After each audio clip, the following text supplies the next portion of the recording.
अस्सलाम वालेकुम बच्चों। आज हम स्टार्ट कर रहे हैं इंटर क्लास का पहला चैप्टर हीट। फर्स्ट ईयर भी साथ चल रहा है, इंटर भी साथ चल रहा है हमारे। ठीक है बेटा, देखो बेटा कॉन्सेप्ट को समझना। सबसे पहले देखो हीट तो आप जानते ही हो, बाखूबी गर्माइश। ठीक है बेटा, अब देखो सबसे पहले इसके अंदर आए, जैसे कि 18वीं सेंचुरी से पहले आपके जो थी वो कैलोरिक थ्योरी थी। ठीक है, इसको लोग फॉलो करते थे 18वीं सेंचुरी तक। ये देखो ये थ्योरी कहती क्या थी, ये भाई साहब कहते थे कि जो हीट जो है वो एक फ्लूइड है, ठीक है, जो कि आपके पास क्या है, वेटलेस है। ठीक है बेटा, वेटलेस है, इनविजिबल है, और साथ साथ क्या बोलते थे, इनडिस्ट्रक्टिबल। देखो ये है क्या, इनडिस्ट्रक्टिबल। अच्छा जी, ये देखो ये है क्या, इसको समझिएगा गौर से। वो कहता था कि हीट एक ऐसा फ्लूइड है। फ्लूइड क्या, आपके पास कोई भी सब्सटेंस, आप इससे मुराद ले लो कोई भी सब्सटेंस, वो क्या है आपके पास, देखो फ्लूइड, जैसे कि लिक्विड, गैसेस, आपके पास प्लाज्मा, ये सब क्या है, फ्लूइड है। ठीक है ना बेटा।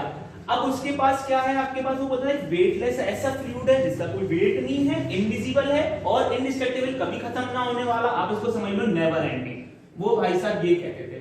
18वीं सेंचुरी तक इसका एक कॉन्सेप्ट को माना जाता था। सपोज करो दो बॉडीज हैं आपके पास। ठीक है बेटा, ये आपके पास हॉट बॉडी है, ये आपके पास कोल्ड बॉडी है। ठीक है बेटा, अब हमें एक बात समझ में आई कि जो हॉट बॉडी जो है ना आपके पास, कैलोरी थ्योरी के मुताबिक हॉट बॉडी के अंदर आपके पास ज्यादा अमाउंट होगा कैलोरिक का, मच अमाउंट, और इसके अंदर लेस अमाउंट होगा। ठीक है, ये कैलोरी थ्योरी आपके पास मानी जाती थी। उसके बाद इस कैलोरी थ्योरी को आप क्या करें, अपने पेन और ये रजिस्टर्स की बेटा आदत को ना छोड़ें, उसको निकालें और ये चीजें नोट करते रहें। ठीक है, उसके बाद क्या चीज आई, उसके बाद आपके पास आए, इसको चैलेंज किया। जो इसका अपोनेंट था वो था काउंट आपके पास रमफोर्ड। देखो काउंट रमफोर्ड ने इसको चैलेंज किया, इसकी थ्योरी को, मतलब इसका अपोनेंट था। आप इसको समझ लो, इसका अपोनेंट था काउंट रमफोर्ड। काउंट रमफोर्ड एक दफा सुपरविजन कर रहा था बेटा। अगर आप देखो, आपको पता है कैनन क्या होती है, मैं बना देता हूं। ये कैनन होती है, ठीक है, ये कैनन होती है। तो कैनन के अंदर वही जिससे तोप गोला निकलता है और जाके फटता बुश, ऐसा है। ठीक है बेटा, चलो अब इसके अंदर क्या है, वो क्या देख रहा था कि ये आपके पास एक ड्रिल मशीन है। ठीक है, जब यहां पर ड्रिलिंग हो रही थी, बोर घूम रहा था, ड्रिलिंग हो रही थी, तो कुछ यहां से एनर्जी रिलीज हो रही थी और साथ साथ कुछ आयरन चिप्स आके, ये जमीन पर आयरन चिप्स आके गिरी। उसने देखा, काउंट रमफोर्ड ने देखा, नोट किया कि देखो इसके अंदर एक मच अमाउंट ऑफ कैलोरिक है। तो अब ये जो आयरन चिप जो है, अब इसका पार्ट नहीं है, लेकिन ये भी गर्म थी, इसमें भी कुछ कैलोरिक थी। तो काउंट रमफोर्ड ने क्या किया, अब इसके अंदर काउंट रमफोर्ड ने आपके पास एक कैनन ली वापस से। अब उसने एक डल ड्रिल ली। डल ड्रिल माने के ऐसी ड्रिल जो कि अनएबल टू कट हो, मैं लिख देता हूं अनएबल टू कट, जो कि कट नहीं कर रही थी, बस क्या कर रही थी, सिर्फ उसका जो बोर था वो घूमे जा रहा था।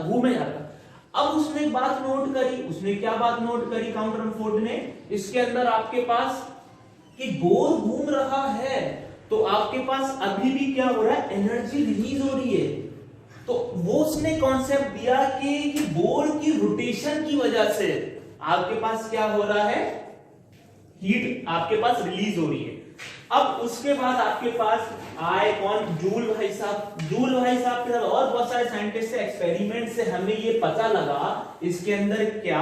अब समझिएगा बात को कि हीट जो है, heat is a form of energy, एक एनर्जी की फॉर्म है जो कि ट्रांसफर होती है,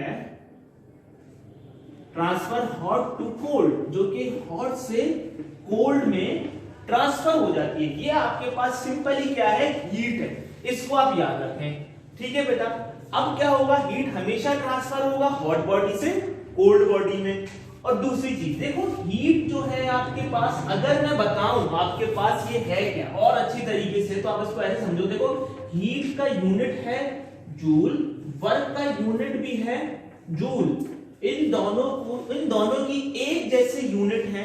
तो हीट और वर्क में दोनों में क्या फर्क हुआ, आपने वर्क भी पढ़ा है, वर्क होता है आपके पास फोर्स इनटू डिस्प्लेसमेंट, जो कि आपके पास क्या हो जाता है, फोर्स न्यूटन इनटू मीटर, जो कि हो जाता है जूल के बराबर।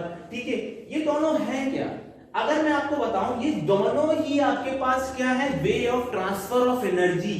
अगर इसकी मैं बहुत सही बताऊं, way of transfer of energy, ये जो आपके पास क्या है, दोनों के दोनों एक आपके पास तरीका है ट्रांसफर ऑफ एनर्जी, मतलब आपके पास एनर्जी ट्रांसफर हो रही है, लेकिन हीट आपके पास वो वाला वे है ट्रांसफर का जो कि है नॉन मैकेनिकल, और वर्क आपके पास वो वाला आपके पास ट्रांसफर ऑफ एनर्जी है जो कि है मैकेनिकल। अब इसको आप सपोज करो, देखो एक आपके पास फिजिक्स में क्या है, सपोज है आपके पास, सपोज करो कि एक आपके पास ऑब्जेक्ट है, आप इस पर फोर्स लगाते हो, फोर्स लगाने के बाद इसने अपनी कुछ ये डिस्प्लेसमेंट कवर करी, जो इसने ये डिस्प्लेसमेंट करी उसको मैंने x बोल दिया। ठीक है, ये जो फोर्स इनटू डिस्प्लेसमेंट हुआ, ये जो वर्क हुआ, एनर्जी का ट्रांसफर हुआ, ये मैकेनिकली हुआ, ये आपके पास है way of transfer of energy mechanically, जो कि है वर्क, और आपके पास हीट जो है वो है आपके पास नॉन मैकेनिकली ट्रांसफर। अब देखो बेटा हुआ क्या, आपके पास एक बहुत सिंपल सी चीज, आपके पास हीट समझ आ गया बहुत अच्छे से कि हीट क्या है, आपके पास फॉर्म ऑफ एनर्जी है जो कि ट्रांसफर होती है हॉट बॉडी से कोल्ड बॉडी में। अब दूसरी चीज इसको समझो बहुत अच्छे से कि आपके पास इसके अंदर आया अब एक टेम्परेचर। देखो टेम्परेचर है क्या, हीट से ही आप में इसमें हमें एक बात पता लगी, एक टेम्परेचर है, जैसे कि दो बॉडीज हैं, ये मान लो, सपोज कर लो, ये सपोज कर लो, ये आपके पास 70 डिग्री पर है सेल्सियस, और ये आपके पास किस पर है बेटा, ये है आपका 20 डिग्री सेल्सियस। तो किसके पार्टिकल ज्यादा वाइब्रेट कर रहे होंगे, आप बोलोगे बिल्कुल इसके पार्टिकल ज्यादा कर रहे होंगे। ठीक है बेटा, इसके थोड़े कम कर रहे होंगे। हमें ये जो देखो, अब हीट तो आप बता दोगे ट्रांसफर होगी हॉट बॉडी से कोल्ड बॉडी की तरफ, हीट ट्रांसफर होगी हमेशा हॉट बॉडी से कोल्ड बॉडी की तरफ। मैं ऐसे भी कह सकता हूं हीट ट्रांसफर होती है अगर डिफरेंस इन टेम्परेचर हो दो बॉडीज का, यानी बात भी समझ आ गई। मैं लिख देता हूं डिफरेंस इन टेम्परेचर। ठीक है, ये भी होगा तो आपके पास हीट ट्रांसफर हो जाएगी। अब देखो टेम्परेचर, हमने उनकी मेजरमेंट, इन टेम्परेचर को मेजर किया, इनकी वैल्यूज को मेजर किया, इनके ये मैग्नीट्यूड को मेजर किया, आपके पास यही तो टेम्परेचर है। अगर मैं आसान तरीके से बताऊं, टेम्परेचर की बहुत ज्यादा आपको डेफिनेशन आपको समझ में आएंगी, सुनने में आएंगी, हर टीचर्स के बहुत कॉन्सेप्ट हैं अपने अपने। देखो डिग्री ऑफ हॉटनेस और कोल्डनेस, डिग्री ऑफ हॉटनेस और कोल्डनेस, यानी बात समझिएगा बेटा, बहुत अच्छी बात है यानी। देखो डिग्री ऑफ हॉटनेस, कोई भी बॉडी की कितनी डिग्री, कितनी हॉट है या कितनी कोल्ड है, यही तो टेम्परेचर है। इतनी ज्यादा आसान तरीके से समझा दिया आपको, अब इसमें कभी कंफ्यूजन नहीं होनी चाहिए। डिग्री कितनी गर्म है, कितनी ठंडी है। अच्छा जी, उसके अलावा आपके पास देखो ये और से देखो, ये है हॉटनेस, ये है कोल्डनेस। देखो ये जैसे कि कुछ आपके पास प्रॉपर्टीज होती हैं जो कि क्या होती हैं, इंडिपेंडेंट होती हैं आपके पास, और कुछ होती हैं जो डिपेंडेंट होती हैं, जैसे कि ये आपके पास क्या है, डिपेंडेंट।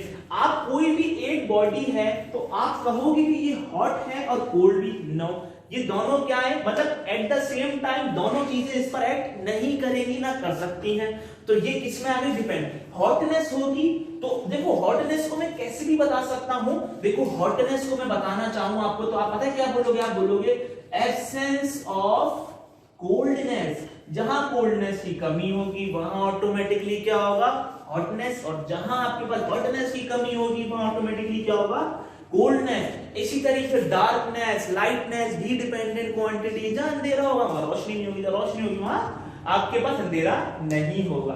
ठीक है बेटा, ये आपको बात समझ में आ गई टेम्परेचर की, कि टेम्परेचर आपके पास क्या है, डिग्री ऑफ हॉटनेस और कोल्डनेस। उसके अलावा बहुत सारी आपके पास है कि आपके पास क्या होती है, एवरेज काइनेटिक एनर्जी होती है मॉलिक्यूल्स की, वो भी तमाम चीजें ठीक है, डेफिनेशंस कोई किसी के अंदर मुश्किल नहीं है। मेन है कि कॉन्सेप्ट को समझो कि आपके पास ये चीज है क्या, कॉन्सेप्ट क्लियर है तो आपको ये तमाम चीजें बहुत आसान लगेंगी। नेक्स्ट चीज आ रही है, वो आ रही है scales of temperature. Scales of temperature, देखो इनको मेजर करने के लिए कुछ स्केल भी रिक्वायर थे। इनको कैसे मेजर किया जाए, तो आपके पास सपोज कर लो 2 रेफरेंस पॉइंट ना, आपके पास 2 रेफरेंस पॉइंट आपके पास इन्होंने कंसीडर किए, और एक आपके पास रेफरेंस पॉइंट है जो कि है स्टीम पॉइंट। स्टीम पॉइंट जिसको हम लोग क्या भी कहते हैं बेटा, और बॉइलिंग पॉइंट, ठीक है बेटा।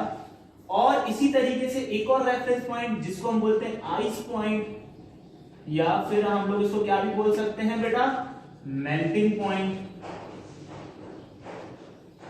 Of ice.